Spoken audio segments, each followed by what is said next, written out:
Ezat Hashem, today in Masechet Megilla, we're going to learn Yud Zayin Amud Bet. We're starting at the bottom of Yud Zayin Amud Aleph at Kriyat Shema Dechtanya, which is the last line Yud Zayin Amud Aleph. And we're going to have today, very interesting, we mentioned yesterday the idea of certain sections of our tefilla, or certain things that we say, that have to be done in order. So we started off because we were talking about Megilla, and then we had a Braita that elaborated. It said also the same thing is true with Hallel, with Kriyat Shema, and with tefilla. So we went through Hallel yesterday, we brought sources to prove that point. And today we're going to go through the last two, which is Kriyat Shema and tefilla, which will lead us to an entire discussion regarding the arrangement of the Amidah, the Shmona Esrei, the 18 brachot, how they were arranged, logic, and we'll see the sources that these need to be done, particularly in the order as they were set up. So let's get started. The bottom of Yud Zayin Amud Aleph. Kriyat Shema. How do we know Kriyat Shema needs to be said in order? The Tanya, as the Braita teaches. Now this is a separate machloket, but we'll see that the Chachamim here will touch on the fact that it needs to be done in order, which is why we're quoting it here. So the Gemara says, the Braita says like this: Kriyat Shema kichtava divrei Rebbe. Rebbe says Kriyat Shema can only be said in its language, meaning only in Lashon HaKodesh. You can't say it in other languages. Chachamim orim b'chol lashon. You could say it in any language. Say the Chachamim. You could say Kriyat Shema in any language. You want to say it in French, Spanish? You could say it. It's fine. My time is a Rebbe. Why does Rebbe say that Kriyat Shema can only be done in Hebrew? According to the Chachamim. My time is the Rebbe. Why do the Chachamim say it can only be done in Hebrew? Amar Kra, because the pasuk tells us, pasuk when it talks about Kriyat Shema, it's about Chanan. It says Vayu advarim ha'ele. So Vayu, the word Vayu means a particularity. It says Ba'avyatan yeyu. It has to be in its way. So therefore, says Rebbe, Kriyat Shema has to be done in the way that it was recorded, i.e., it has to be said in Lashon HaKodesh, in Hebrew. Rabbanan, my time. Why did the Rabbanan say it could be B'chol Lashon in any language? Amar Kra, because the pasuk says Shema. Now Shema means you shall hear, but it also could mean you shall understand. So the Chachamim say B'chol Lashon she'ata shomea, any language you understand, you're yotzei Kriyat Shema. Rabbi Nami Yachtiv Shema. Now how does Rebbe use the pasuk of Shema?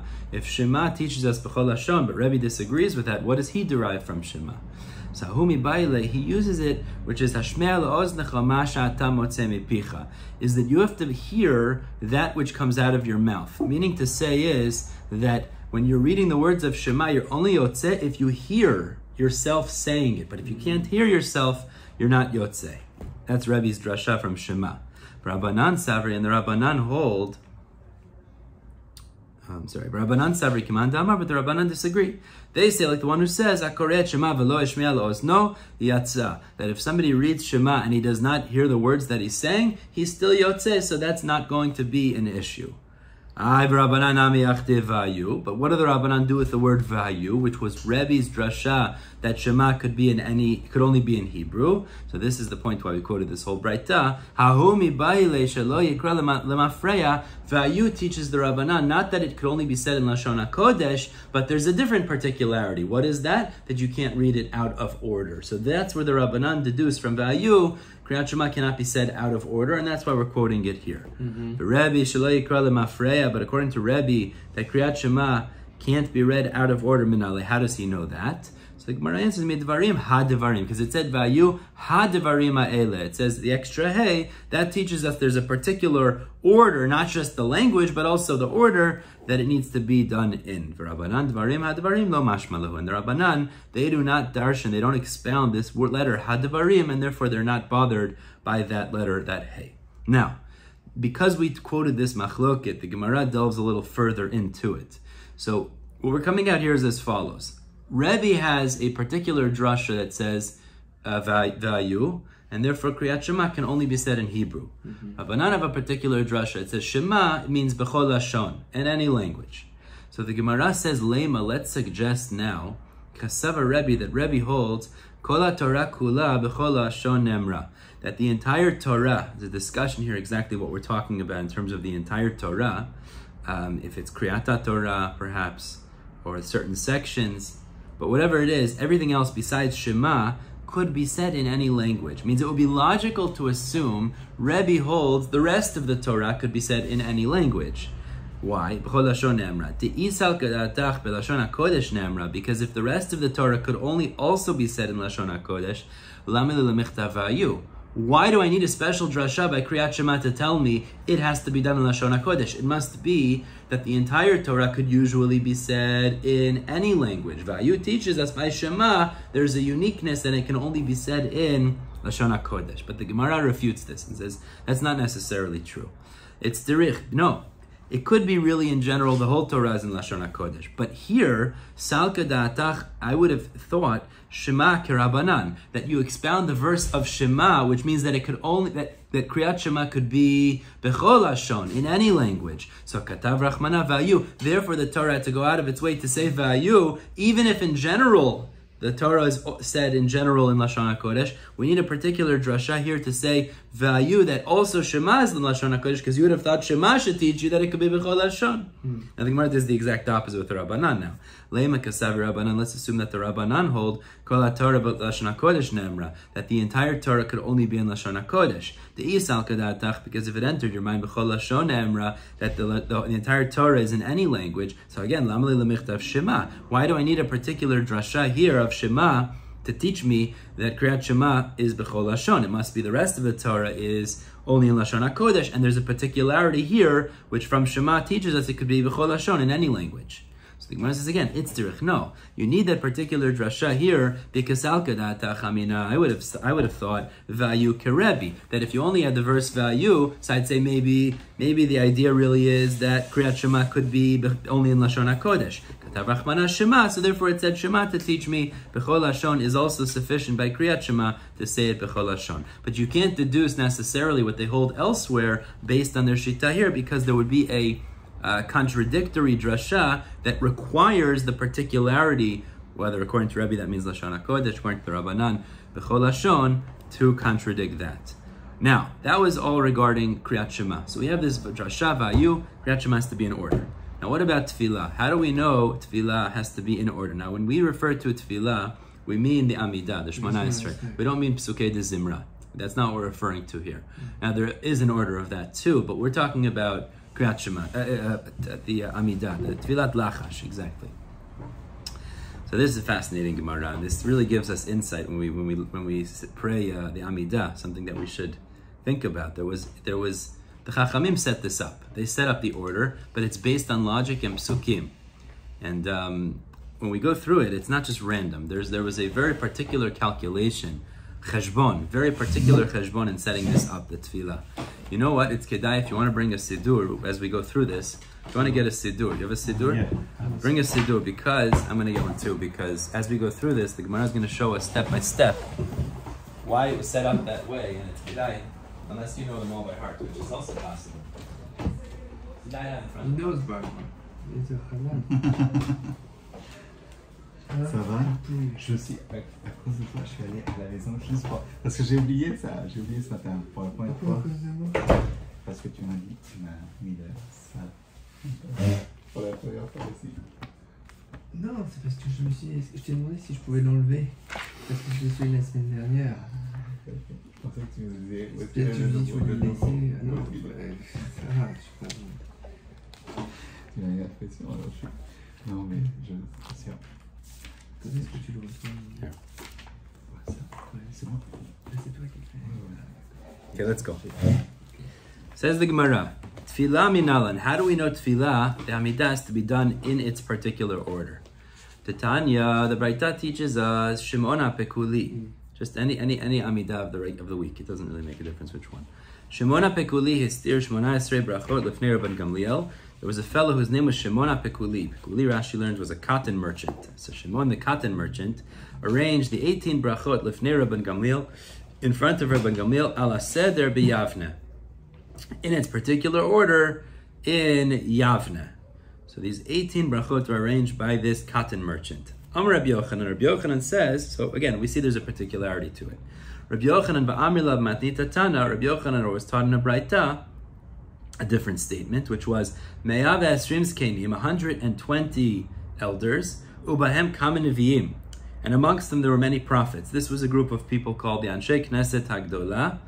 They existed the end of Bayit Rishon, by the beginning of Bayit Sheni, and tiknu shmona esrei brachot ala seder, they arranged the 18 brachot in order. So the Gemara at the end of this whole sugya is going to ask us if they already arranged it was much earlier, beginning of Bayit Sheni, in this order, so then why was the Shimon HaPekuli arranging it in front of Rabbi Gamliel and Yavna, which is much later, but we'll get to that later. But the bottom line is there is a particular order, and that's how we know we have to say it in that order too. So now, Tanu Rabbanan, the Braita elaborates on this. Minayin, so we're going to go through each of the brachot and figure out what's the source, why is it in that order. Says the Braita, Minayin she'omrim avot. How do we know that we say the first bracha, which is avot? Avot is the first bracha of the Amidah, which is the blessing where we invoke the merit of Avot. Yitzchak, Yaakov, right. Where does that come from? Shene'emar. So this is based on Tehillim Chavtet. The 29th chapter in Tehillim, it says, Havula Hashem b'nei Elim, give praises or render thanks to Hashem, the son of Elim. Elim means the mighty ones. The mighty ones, Rashi says, refers to Abraham, Yitzchak, and Yaakov. So we're the sons of the mighty ones. That's a reference to Avot. U'minayin shomim gvurot. How do we know we say the next bracha, which is Ata Gibor, which is the bracha called Gvurot? We talk about the might of Hashem. Where does that come from? So the next verse in Tehillim Chavtet says, Havula Hashem kavod va'oz, give thanks to Hashem, render to Hashem kavod va'oz, his honor and his might. That refers to Gvurot, HaKadosh Baruch Hu's might. U'minayin shomim kedushot. How do we know that we also say the bracha of kedushot? Ata Kadosh, V'shimcha Kadosh, etc. We praise Hashem about His holiness.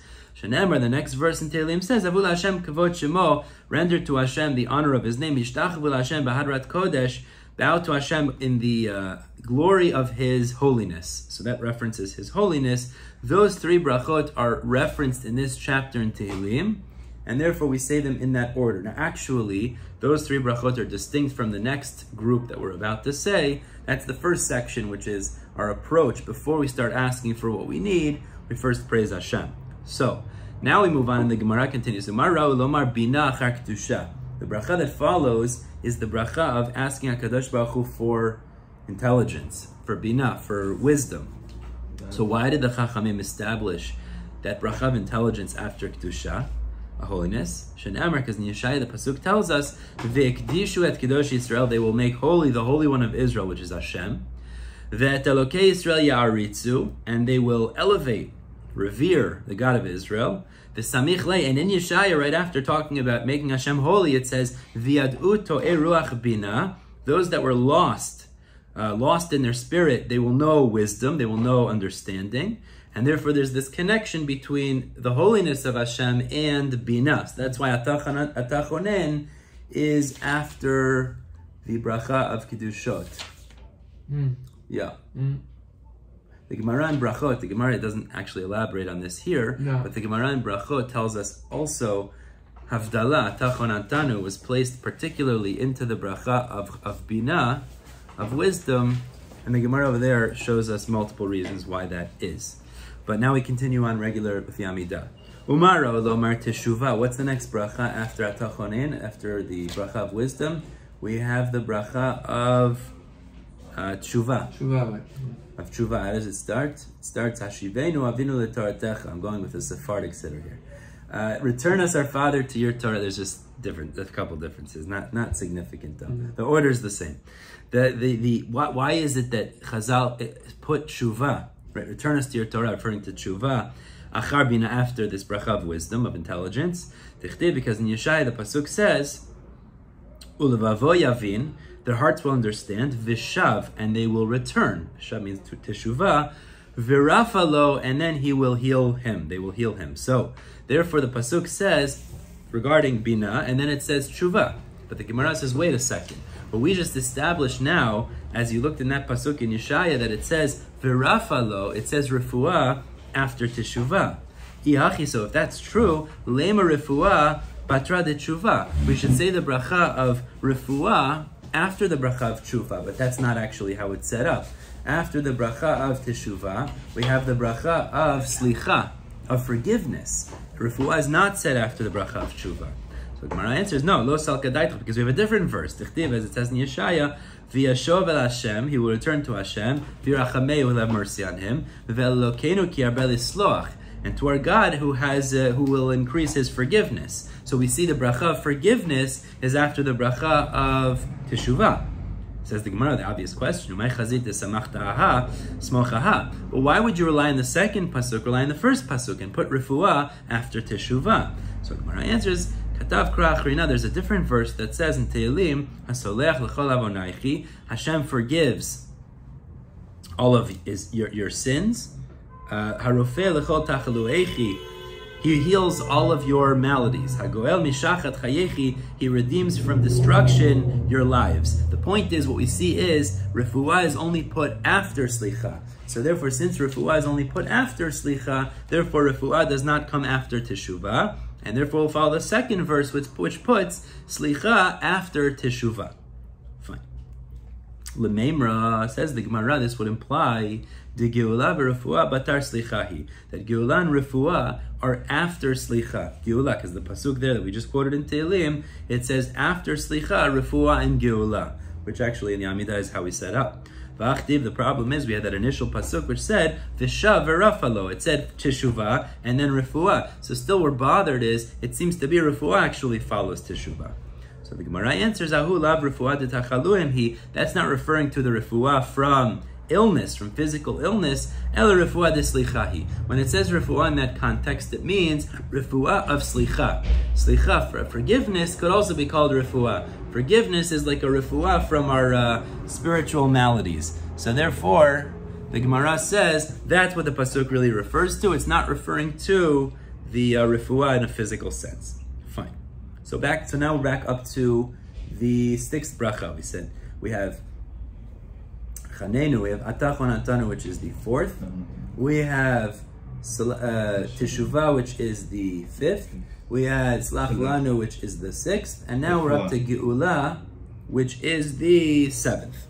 Umaro Lomar Geula b'Shvi'it. Why is it that the Chachamim put Geula in the seventh bracha? Because the future redemption is going to be in the seventh year. In the Shemitah cycle, apparently, the Geula is going to be in a Shemitah year. Therefore, they established the bracha of Geula as the seventh bracha. But 1 second, the Braita teaches us, Bashishit kolot, in the sixth year there's going to be loud sounds. B'shvi'it milchamot, in the seventh year there's going to be wars. B'motzi'i shvi'it, in the year after Shemitah, which is the eighth year, Ben David ba'ad Ben David, meaning Mashiach's going to come. So it sounds like actually the eighth year is going to be the Geula. So says the Gemara, why are you telling me it was established in the seventh bracha? So Gemara answers, Melchama nami atchalta de Geulahi. The war before Mashiach is also going to be the beginning of the Geula, and that's in the seventh year, so the bracha of Geula was established as the seventh bracha. Asks the Gemara, Umaro lo mar refuah bashminit, why did the Chachamim establish refuah, refaenu, which is physical healing, as the eighth bracha? Because milah is given on the eighth day, shetzricha refuah, which requires refuah. So milah requires refuah, and it happens on the eighth day. So therefore the Chachamim put refuah as the eighth bracha. The fikach kavua bashminit. Umaro lomar, the next bracha after refuah is barachenu, which refers to parnasa. Umaro lomar birchat hashanim batshiit. Why did Chachamim put birchat hashanim, which is parnasa, blessing for the year, as the ninth bracha? It corresponds to those people that lift up the prices in the market, causing poor people to be unable to purchase, or damaging poor people, which is inappropriate. Like it says in Tehillim, Shivor Zra Resha, smash the might of the wicked, V'David Ki Amra, which is referring to the fact that if there's people who raise the prices and thereby damage the poor people, that's considered inappropriate. When did David HaMelech say this, Shavor Zara Resha, this idea? The David Ki Amra Batshiit Amra, he said it in the 9th chapter of Tehillim. So corresponding to that, the Chachamim put it as the 9th bracha in the Amidah, this bracha of Parnasa, that people should be able to pay for what they need for sustenance. Rashi points out over here, actually, it's in Tehillim Yud, it's in the 10th chapter of Tehillim. But since the 1st and 2nd chapter of Tehillim is one, so it's like it's the 9th chapter of Tehillim. Asks the Gemara, Umaro lomar kibutz galiyot la'achar birkat hashanim. Why is the next bracha of the ingathering of the exiled ones, which is Tekah b'shofar, that's talking about bringing back the Jews as in gathering them, that's after the bracha of Parnasa. Why? Because it says in Yecheskel, Va'atem harei Yisrael, you mountains of Israel, Anfechem titnu, sprout forth your branches, Uprechem tis'u, and bear your fruit, Le'ami Yisrael, for my nation Israel. So that's referring to Parnasa, there'll be sustenance. Kikir v'lavo, because they are quickly going to come. Meaning the point is, you see that the ingathering is going to follow when there's Parnasa. So therefore those two brachot are put next to each other. Now once the Jews are gathered in, Na'aseh din barasha'im, Hashem will punish those who are wicked, which is the next bracha, which is Hashiva Shoftenu Kivarishona. It's the bracha that talks about Hashem will reappoint judges like originally that are appropriate judges, and there will be punishments meted out against the wicked people.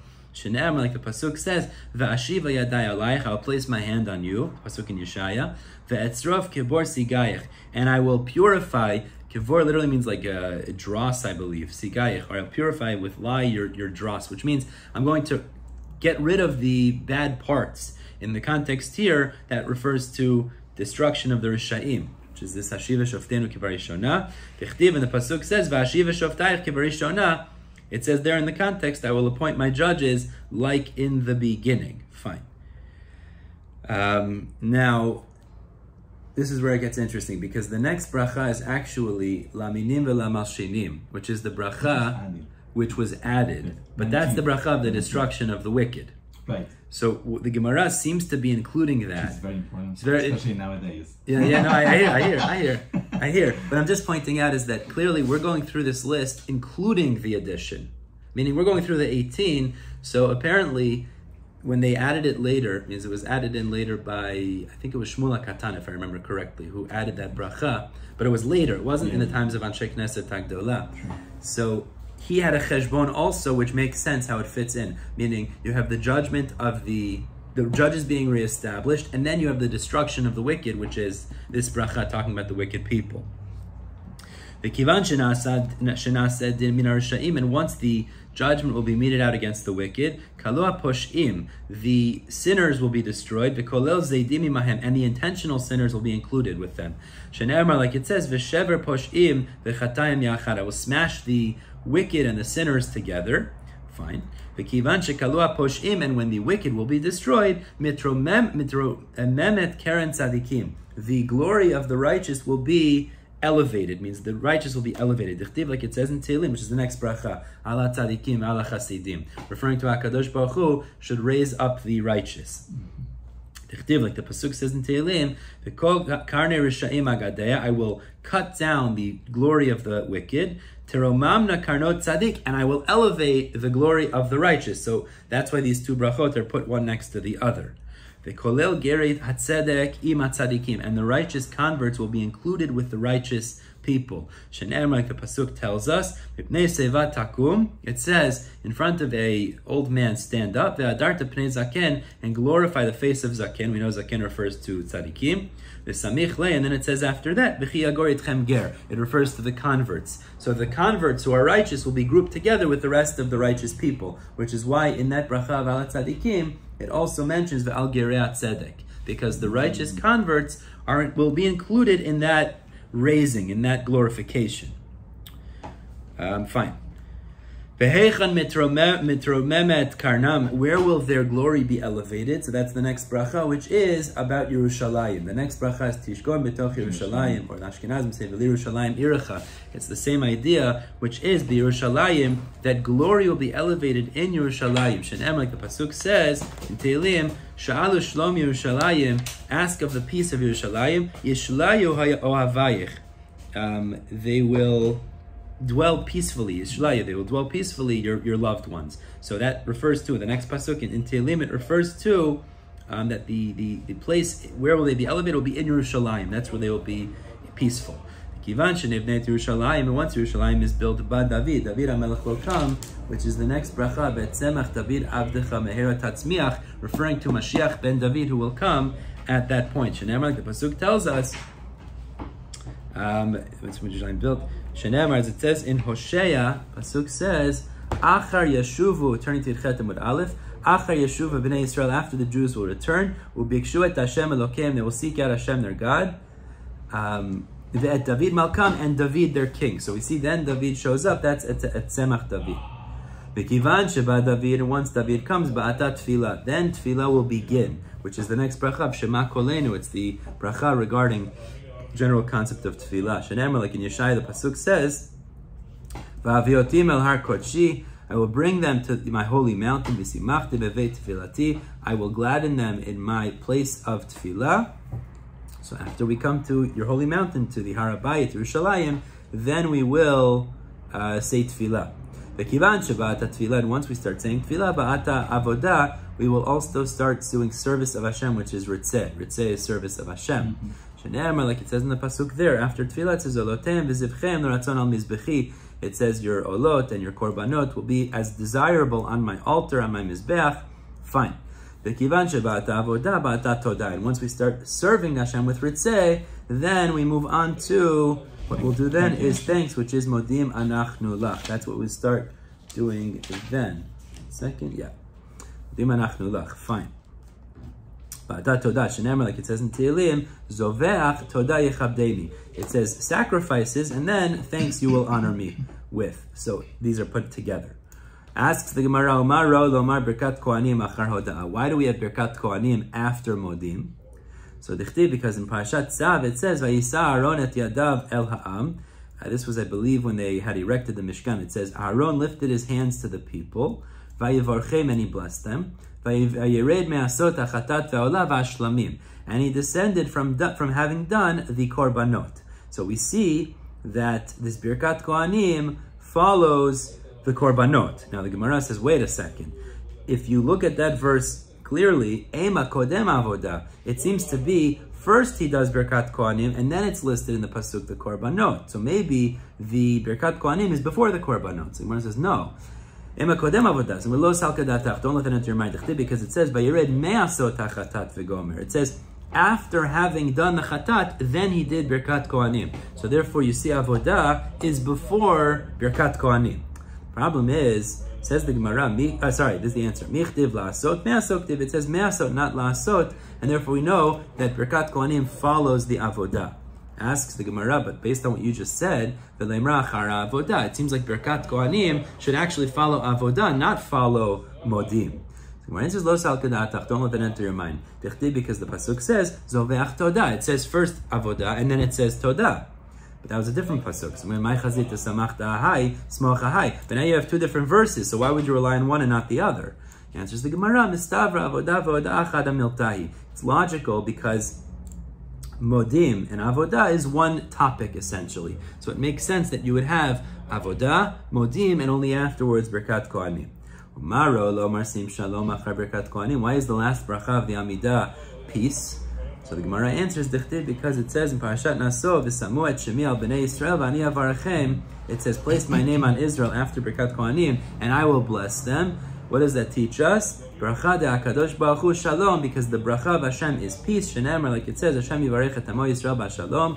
Hashem blessed his nation with peace, and therefore that's said after the entirety of all of the other brachot. So we know Sfarim tell us, because if you don't have peace, then you don't have anything. All of the brachot are worthless if you don't really have peace. Okay, so now asks the Gemara, beautiful. So you showed me there's an order necessary to be done in order. But we had started off this whole statement by saying, first Shimon HaPekuli arranged it, and then we said that it was arranged by Anshe Knesset HaGdolah, which is much earlier. So why was it rearranged? What happened? If all of these Anshe Knesset HaGdolah arranged it earlier, which is actually beginning of Bayit Rishon, so Shimon HaPekuli, my is there? What did Shimon HaPekuli arrange? Answers the Gemara, what happened was, it was arranged prior in the days of Anshe Knesset HaGdolah, but the order seemed to have been forgotten. So therefore, this Shimon HaPekuli rearranged it in the way that it was meant to be, like it was originally. Okay, we'll stop here. We'll pick up Mikan. We'll pick up, God willing, Sunday. Pick up Mikan. Zat Hashem.